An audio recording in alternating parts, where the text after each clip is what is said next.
Hey fam, don't be scared. The Halloween season is near, and so we dove back into the 1995 horror anthology movie Tales from the Hood.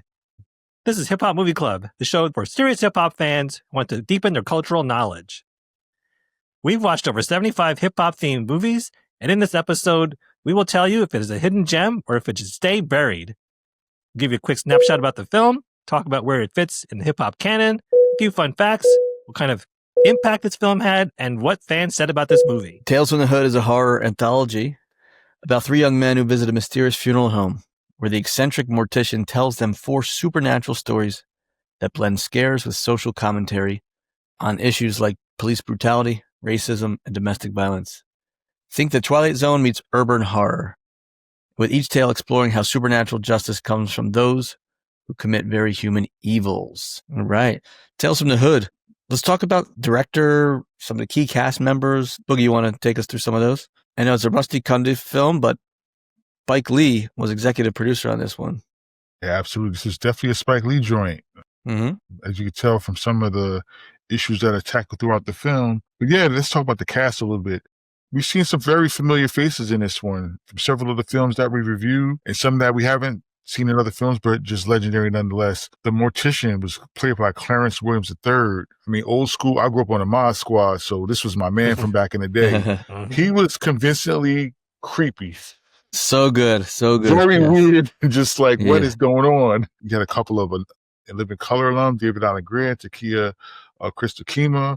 We had some other members or cast members from movies that we've reviewed, just to name a few of them.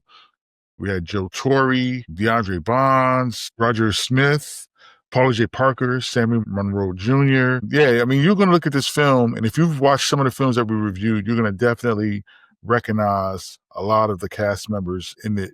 It was good. I think that they all played off each other well. Yeah, no surprise. Corbin Burnson, Roger Dorn from Major League was in this. Yeah. One of my favorite movies. That was kind of odd that he was asked in this, but he played a former KKK member who was a politician, and we'll talk about that a little bit. But that some interesting facts regarding that character. He does a really good pompous character, so it's quite well casted. Yeah, for sure. Yeah. We mentioned director Rusty Cundiff. We had reviewed Fear of a Black Hat, which came out 2 years prior to this, and that was just a parody on hip hop culture. And as you mentioned, Boogie, with Spike Lee involvement, you see the social commentary mixed with the campy horror. And I really enjoyed that combination of those two collaborating. Absolutely. Yeah, so really good cast. Where does this fit like in the hip hop film canon? It's unique, right? Because it's an intersection of the mid-90s hip hop, because we'll get to the soundtrack, and there's some really good tracks on that. So this is right at the heart of the mid-90s hip hop. Hip hop really gaining steam and popularity and becoming more mainstream. So I call it hip hop's golden age. And the focus on the social consciousness and street narratives is what a lot of folks were doing back in the day, and telling those types of stories through rap. Tupac, Cube, etc. Right. A lot of cautionary tales in hip hop. And this was kind of like somebody took the lyrics from a few songs and put them into a film. Yeah, definitely. Yeah, this is pretty well done. I like the anthology format where you have vignettes, you can call them, like different stories, but they all tie together by that social consciousness. You got one about police brutality, one about domestic violence, you have gang violence, and then straight up racism, the one with the dolls. The format works, and each one was not too long, not too short. It kind of laid it out really plainly for you so that you could kind of understand what was going on really quickly. And once the retribution of sorts came towards them, they didn't drag it out. It just kind of got to the point, got out, and just moved on to the next one, which I thought worked really well, because sometimes you got right in, it got right to the point. You couldn't really understand what was going on. I mean, it was pretty simple to understand. Not really paying attention. Right. Yeah, it was pretty simple to understand. It was authentic, and it was gritty with the detail, with the police brutality. Really, really brutal, and framing him with the drugs and injecting him, and it was just crazy. But then they get their comeuppance we'll do like a deep dive into the soundtrack. They only played a handful of songs, but there are some bangers in this one. You see some elements of Wu-Tang on the soundtrack. Spectre Deck has a song, Let Me At Them. Corrupt is on this one, MC8. So back when soundtracks were an actual thing where you go out and buy the CD. And this was a pretty good one. It went to 16 on the Billboard chart and number 1 in the hip hop R&B chart. So it did better than the movie itself, at least at the time. Yeah. In terms of box office. Right. You got some pretty legit people on the soundtrack. I was like, whoa. And it's crazy because I remember when the movie came out, but I didn't necessarily remember the soundtrack as much. But looking at the soundtrack, I'm like, oh man, I should have listened to this when it came out. Right. It was right up our alley. Yeah, man. You got, and Inspector Deck is like, that's one of my favorite Wu-Tang lyricists. I say that all the time. He's so underrated, but he just comes in and he delivers every time. Scarface, Spice One, like ODB, Havoc and Prodigy, MC8, like all these people I listen to, Gravediggers, like what? I listen to these guys. I pulled it up on Spotify afterwards, and yeah, it's just kind of underrated. Back to the movie, though, we start the film with the title track by Domino and Chill, but really there wasn't that much more hip hop in it, like just from a score standpoint. But they do play "Born to Die" by Spice One and a couple spots, and really good needle drops there. That really move the story. The scene with Crazy K getting the behavioral modification playing during the montage of the Jim Crow, all the lynching stuff, well executed, I say. Yeah. That was some shock value for you right there. Yeah. That song with the montage playing, it drove the point right on home. Yeah. And some other interesting tidbits or fun facts from this movie that I had researched was the director Rusty Cundiff cast his real life parents in the film. His father, John, played the priest at Rhodey's funeral, and his mother, Christina, played Miss Cobbs, the woman in the painting with the dolls in the KKK comeuppance segment. Yep, that was good. A little family affair. There's interviews with Rusty Cundiff talking about how his mom doesn't have any lines in this, but she can play angry and like withering stare really good. I thought, if I know moms can do that. Yeah. That's a universal trait right there. Exactly. Yeah. Slam dunk casting call.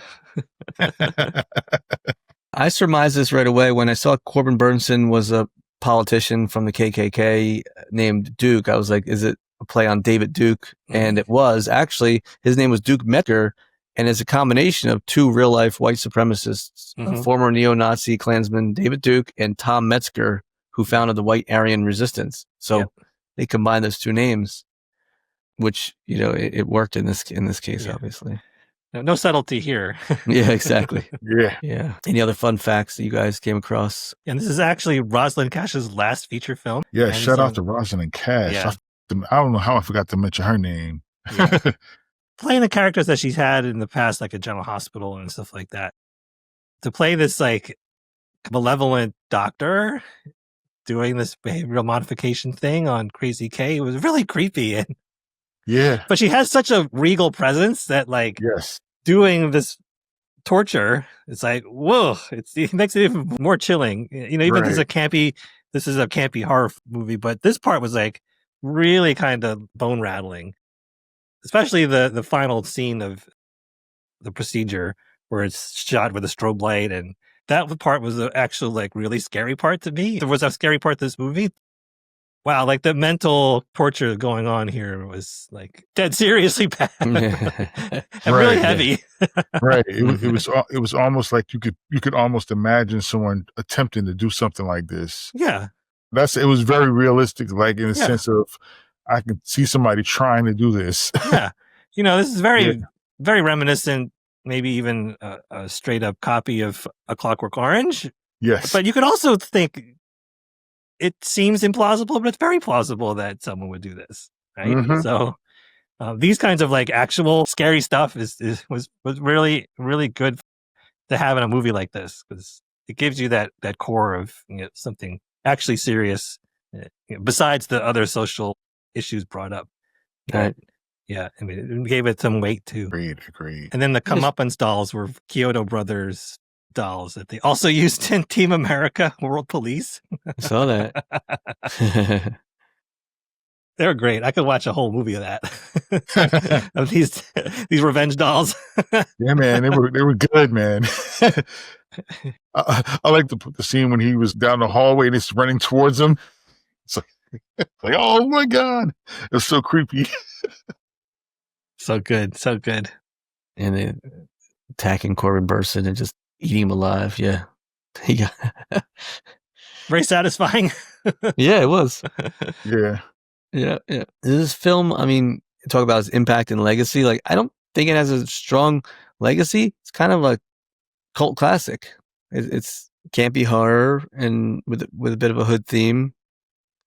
This was my first time watching. It was much better than I expected. I like broken up the vignettes, but it worked. And I think that combination of hip hop and horror, we've seen that progress throughout the years. I'm not saying that this one like blazed trails, but it was good. It kind of followed the theme of like a Tales from the Crypt or, Twilight Zone type format. I'll let you weigh in on this, Boogie, but I think the biggest impact of this film is it really sort of opened up the idea of black horror, like uppercase B, black directors, black filmmakers making horror movies. You can make the connection between this and Candyman by Nia DaCosta and Get Out by Jordan Peele and I'm missing other movies, but those were like the bigger ones. Right. It took a while for it to really kick in. I guess this is now 30 years ago. Yeah. But having Spike Lee there to kind of push this along, I think really launched the subgenre of black horror films. Yeah, I mean, I definitely agree. Prior to this, we didn't have a whole lot of, like you said, black, quote unquote, black horror films. But yeah, this definitely opened the door. And I think that I'm almost disappointed in myself that I haven't watched this prior, because I remember when it came out. I distinctly remember when it came out. And I was just like, yeah, this is going to be so cheesy and corny. And I'm like, I'm not watching that. And meanwhile, I'm sitting here watching this with my mother, so that we can review it tonight. And I'm like, oh my God, this is actually pretty good. Like, I really enjoyed it. Like, the subject matter, I think it was very poignant. And I think that every scene that played out, I could relate to each story. And it was something that, like, oh God, if that really did happen, that would be kind of scary. Like, oh my God. Like you said, the last one with the convert scene, that was bone rattling. But they definitely did show that there's a marketplace and a space for black horror films. And Spike Lee, always a visionary trailblazer and producing this. But yeah, I'm just, like I said, I'm almost disappointed I didn't watch this prior. That's probably my biggest takeaway from watching this film, is that I'm disappointed that I didn't watch it prior. Yeah. I had not seen this before either, so I'm glad I watched this. Yeah, and I think I already mentioned I hadn't seen it either. So yeah, I'm glad we're watching it, and I'm glad that it's a good one, because we will be doing this collaboration event, which we'll promote again at the end of the episode with the First Saturday Horror Series, the How Could You podcast, and hopefully we have a big turnout for that. And I'm glad it's not a dud of a film. Yes. This actually has some good message behind it, and it's entertaining, and it has the horror elements and a good cast. It checks a lot of the boxes. Yeah. I was a little nervous, but I'm not nervous anymore. I'm going to enjoy watching this on a big screen. Yeah, for sure. Yeah, it's going to be fun on a big screen. Yep. I guess the monster all along was oppression. So. It's too bad that this film holds up as well as it does, almost, because we have the same issues 30 years later, and in some cases they feel like nothing's changed. So, right. Yeah. This could have been made now. The only thing's missing is like a cell phone. Right. Yeah. Yeah, some sort of relevant technology, like a cell phone or a tablet or something. But yeah, everything in this film that could absolutely happen right now. And it's still happening. It's still happening. Yeah.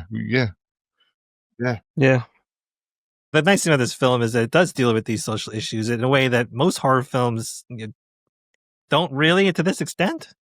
I mean, there's always some sort of message and even in a horror film, but like this one was very much a social commentary film that used horror as the backdrop. Yeah, it was unique in that sense, where it was ambitious. Mhm. You're going to go Tales from the Hood and you think it's only going to be horror, but the social commentary was huge, and it's what gives it its staying power. Today, you could say, go ahead and watch this, and you're going to get a lot of value out of it. Yeah. And it's a viable option for, a screening at a community theater. So come see it. Come on by. Yeah. Yeah. Come on So, by. I don't know if we looked up some of I think it got like mixed reviews. It didn't get like great reviews like initially, but I think over time, people start appreciating Yes. the content. And even the now, it's messaging. only a 6.6 on IMDb. Right. 58% on Rotten Tomatoes. But I was reading some reviews, some re-reviews. One of them, I think, was the British Film Institute. At the time this come out, they mentioned that there was some sentiment that the police brutality thing was exaggerated. It turns out it wasn't exaggerated at all. We should have been listening to black people all this time. It's crazy. I mean, yeah, there's been stories have been passed down through generations. There's actual generational trauma. With dealing with police officers. Mm-hmm. I mean, I have my own interactions that have traumatized me in a sense, but that's besides the point. But yeah, this stuff does happen. Absolutely does. Yeah. I enjoy this movie. I would watch this all over again, and I will at the art event. Yeah. I want to give a quick shout out to a couple listeners. We got some friends over at Kutztown University in Kutztown, PA. Dr. Marlene Farris, thank you for listening, shouting us out in your class. And our friend Ali Akarsesmi, who had collaborated with us, he did a panel discussion with us at Boys in the Hood over in Bethlehem. So shout out to you fine folks over there at Kutztown. KU, coming in strong. Golden Bears. Yeah. If y'all can make it, come on out. Come on out. Yeah, spread the word. Give the extra credit. Bring your There you go. Right, yeah, come on out. Bring your students. That's right. I know it's in Lehigh. Hopefully DJ Arm has the ties to Lehigh. He had taught hip-hop classes, DJ Arm 18 over there. We're right around the corner from Lehigh University, back in session. I had the opportunity to tour the beautiful campus over the weekend with my daughter. Loved it there. It was amazing. Beautiful day for it. Great architecture, library, classrooms. Just a wonderful vibe out there. Why don't we go around and give our rating for Tales from the Hood? So, Boogie, for Tales from the Hood, would you bring that funky flick back or leave it in the vault? Bring that funky flick back. No other commentary necessary. Dino, right? Bring that funky flick back or leave it in the vault? I am bringing this funky flick back, and not just because we have an event coming up, but this was legitimately a good movie. Yes, and make it unanimous. I will bring this funky flick back. Like I said, it checked all the boxes for me. Right on. Thanks for tuning in to the Hip Hop Movie Club show. I'm Dino Wright, filmmaker, longtime hip hop fan, and today, as we record September 16th, it's the anniversary of Rapper's Delight coming out in 1979, which was my introduction to hip hop. Imp the Dimp. I'm JB, 80s and 90s nostalgia junkie, longtime hip hop fan. And this film was nostalgic for me because it brought back memories of watching Tales from the Crypt on HBO, as well as the campy Toxic Avenger series. Yeah, can't forget about the Toxic Avenger. And I'm Boogie, a DJ, longtime hip hop fan, and in the spirit of Halloween, I absolutely enjoy dressing up and scaring people. I have video clips of me sitting on the porch dressed up and scaring the heck out of some trick-or-treaters. It is hilarious. Think of those prank videos and the guys just sitting there and the people walk by and he jumps at them. We got the jump scares. Next week, we'll be reviewing Anaconda, starring Ice Cube, Jennifer Lopez, and many more. Join us Saturday, October 4th at the Frank Banco Ale House Cinemas at SteelStacks in Bethlehem, PA, as Hip Hop Movie Club teams up with the First Saturday Horror Series and the host of the How Could You podcast for a special screening of Tales from the Hood, this very film. You will not want to miss this spectacular event. See this movie on the big screen. Don't hate, because you can see what the result would be. That's right. Damn. That's right.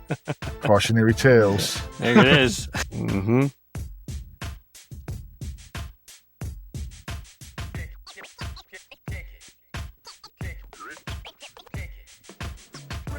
Come on.